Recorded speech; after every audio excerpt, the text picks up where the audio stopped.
So, Ribrianne has been eliminated from the Tournament of Power in Dragon Ball Super. One thing that's very clear about her character is that it's an obvious parody on the magical girl genre. But how inspired is she? How many references to magical girls are there in her character, and how specific do those references go? Do you need to have a prior knowledge of magical girls to understand her character? As someone who has been watching magical girl anime for even longer than Dragon Ball, I think it's appropriate I try to give an answer. A staple of the magical girl genre is the transformation sequence, a flashy piece of animation whereupon the character changes from a normal girl to a magical girl. These are generally known for two things. One, for being inserted into almost every episode of a series, and two, for being quite long. There's an actual reason as to why magical girl transformations are so long and reused so often, and that's because one of their purposes is to save on animation. You don't have to draw as much in the episode if about 2 minutes of it is already allocated for previously made stock footage. It's the same reason as to why fights in Dragon Ball Z would often loop the same animations of punches and kicks for as long as needed. It relieves the work of the animators and allows them to put more time into the moments that really matter. But this common trope often became the butt of jokes, with many fans wondering why the villains would realistically just sit there and let the heroes transform if it took so long. Dragon Ball Super was no exception to this, with Android 17 actually successfully attacking Brianne and co. during their transformation, realizing that they'd be wide open.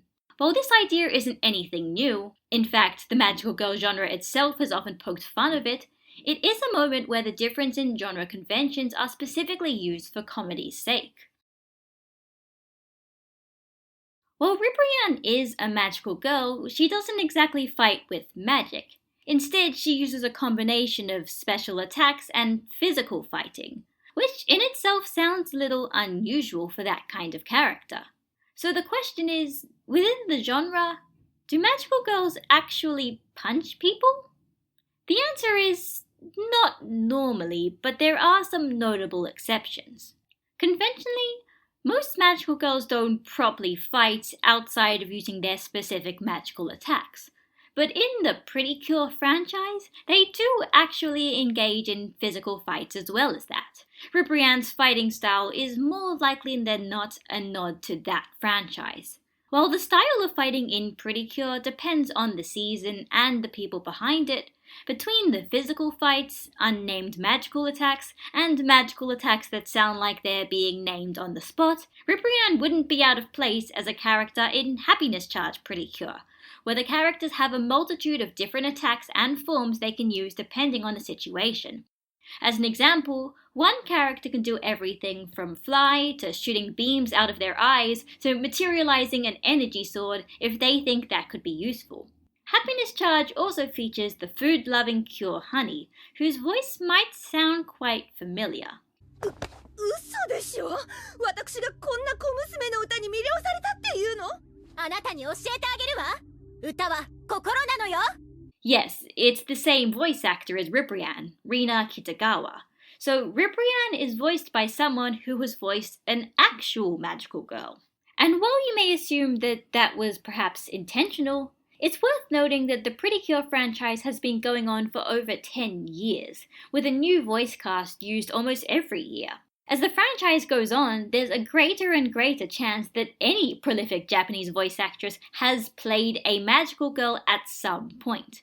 As an example, both Cauliflower and Kale's voice actresses have also voiced Pretty Cures throughout the years, so the voice choice might have actually been a coincidence. Ribrianne gets 2 further power-ups after she transforms. Both of these are activated by having members of Universe 2 send their love to her using strange pink glow stick looking objects. Without any context, this seems kind of odd and out of place. But one thing that people may not know is that these are also referencing a magical girl convention, specifically in the Pretty Cure movies.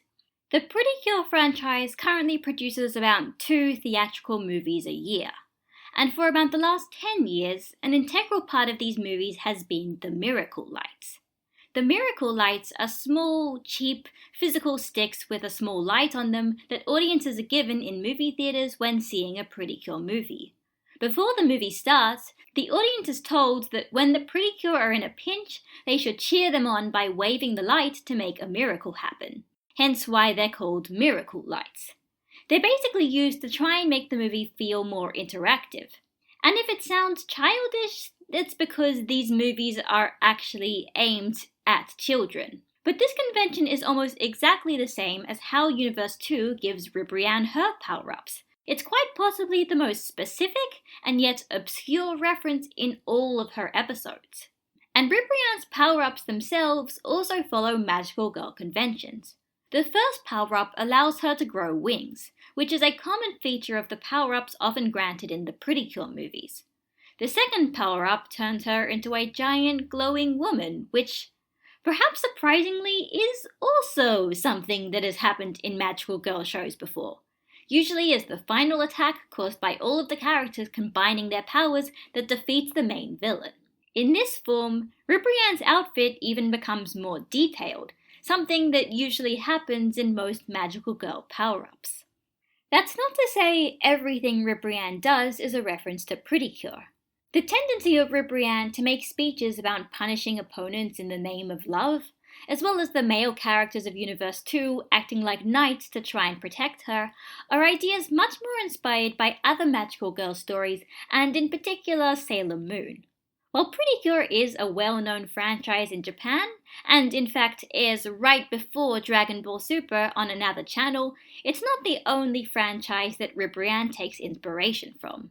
But at the end of the day, one thing to note about a lot of these references is, by themselves, they're not inherently comedic.